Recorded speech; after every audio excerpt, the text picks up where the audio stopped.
Na da ina tsammanin wannan ranar. Ranar da za ta zo in samu amsar buƙatar da na turo gare ki.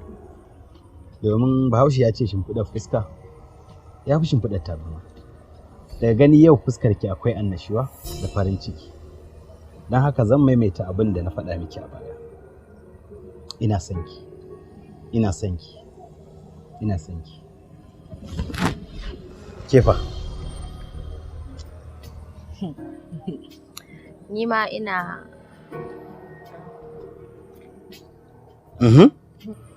Ni ma ina.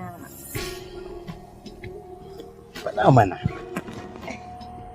Ni ma ina.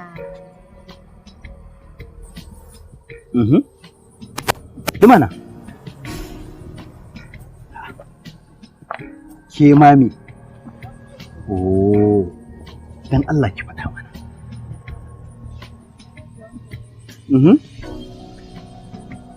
Kai. Me haka?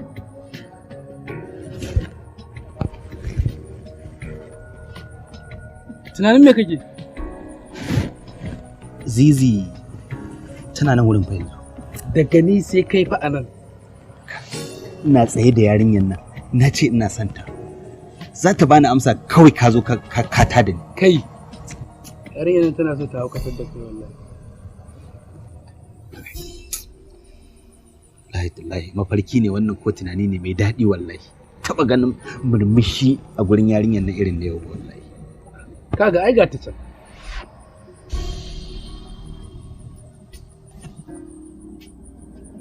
Ita ce ma. Allah ka sa tunani na ya zama gaskiya.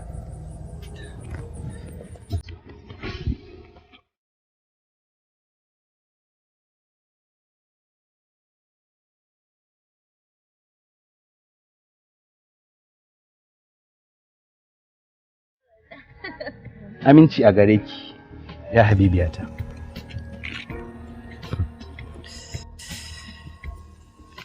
Zainab,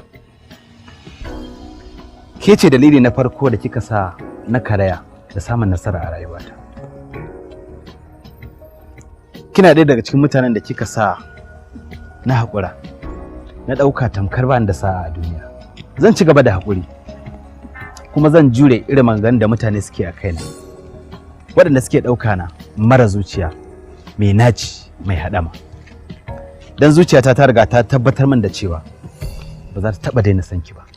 Sannan kuma idan zan samu duniya ga baki ɗaya ba zan taɓa gamsuwa ba matuƙar ba ke na samu a matsayin matata ba. Da ana magana da zuciya, da na baka saƙo zuwa ga zuciyarka. Ga saƙon nan zan karanta maka. Idan har ka fara magana da zuciyarka, za ka sanar da ita. Ki daina son wacce ba za ta taɓa son ka ba, Bello. Sannan ki daina tunani wacce ba za ta taɓa tunaninka ba, Bello. Ke zuciya, ki haƙura da son wacce ba za ta taɓa son ka ba. Zan faɗa wa zuciyata saƙo, amma ba irin wannan wanda kika bani ba. Saƙon da zan faɗa wa zuciyata a yanzu zai kasance kamar haka. Zuciya, ki ci gaba da son Zizi, kuma ki daure da duk wulaƙancin da za ta yi miki. Ki jure duk wani wulaƙanci da Zizi za ta yi miki, domin kin jure fiye da haka a shekarun baya da suka wuce. Sannan daga ƙarshe, zuciyar Bello, ki daɗa ƙoƙari, ya zuciya mai haƙuri da tausayi. Zan gaya mata wannan saƙon. Ai zuciyarka ba ta da wani tausayi, tunda har ba za ta iya cire ka a cikin wannan bala'i da masifan da ta ɗoro maka.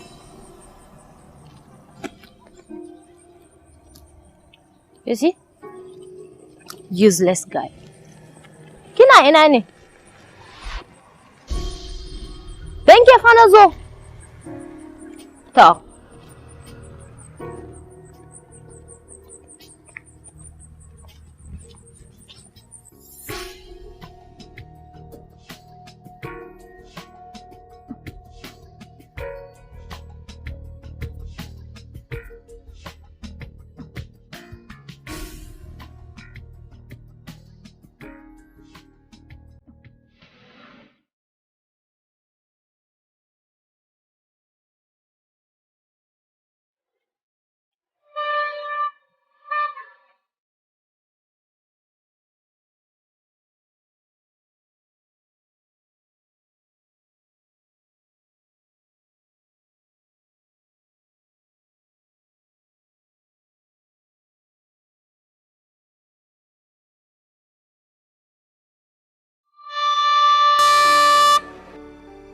Allah sarki kin ga wata tsohuwa wannan lafiya ta kala kuwa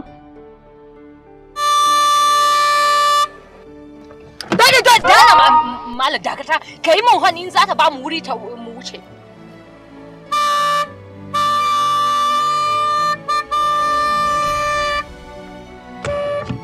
in ba za ka iya ba kamar ni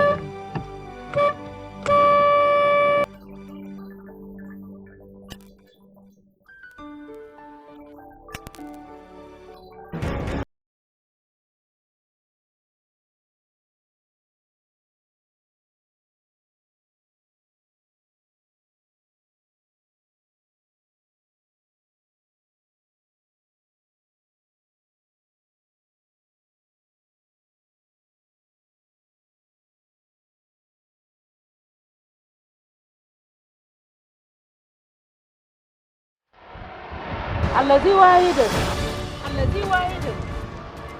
Allah da girma yake Allazi wahidin hajiya sadaka fi sabilillah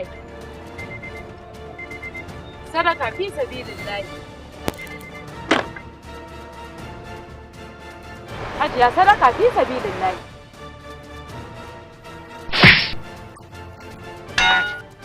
wannan wani irin rashin mutunci ne wannan wani irin tsohon banza ne wannan ko tura shi aka yi ne wannan wani irin abu ne yi haƙuri yarinya yi haƙuri ba za a yi ba to in dai duniya ce zaki haɗu da daidai irinki in dai wulaƙanta mutum shine abin yi Allah zai nuna miki daidai ke yanda Allah ya daki ba inna lillahi wa inna ilaihi zaki matsa ne ko sai an taka ki kai ja mun mota idan ta tashi gudan fai idan bata tashi ba taka ta a wuce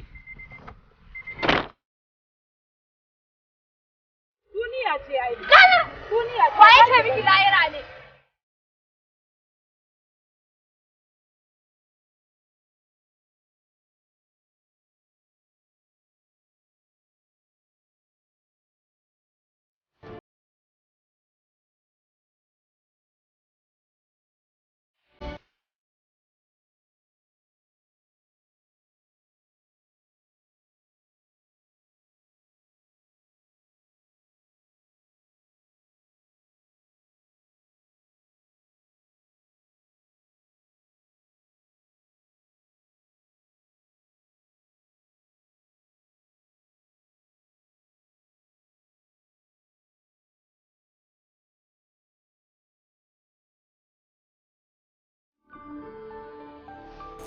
Wai ka kira ni.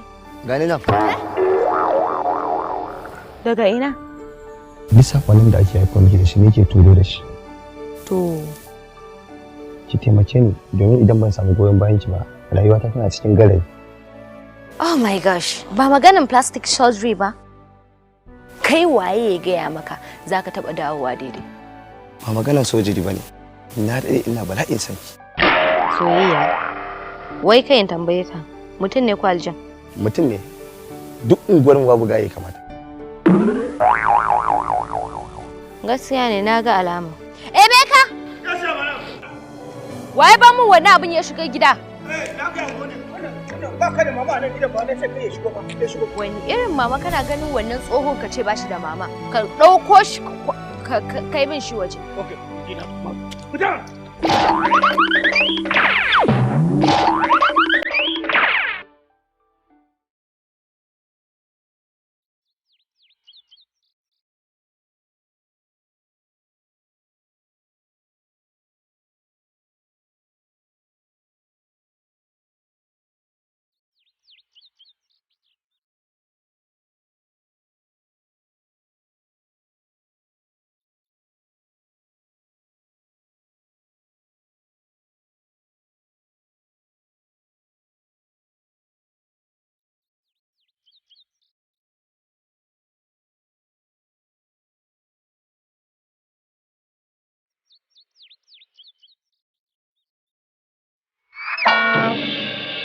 Ranki ya daɗe, ranki ya daɗe, ranki ya daɗe, ranki ya daɗe.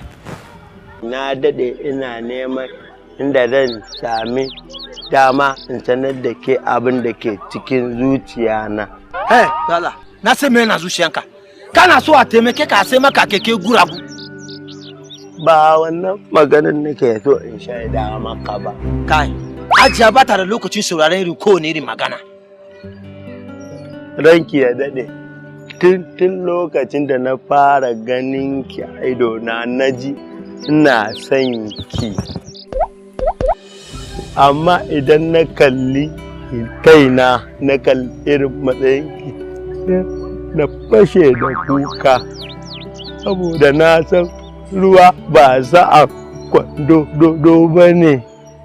Kukan da kai a baya ka tabbatar da cewa ba kuka kai ba, yanzu za ka fara kuka. Kai da dukan shi har sai ya manta inda An gama.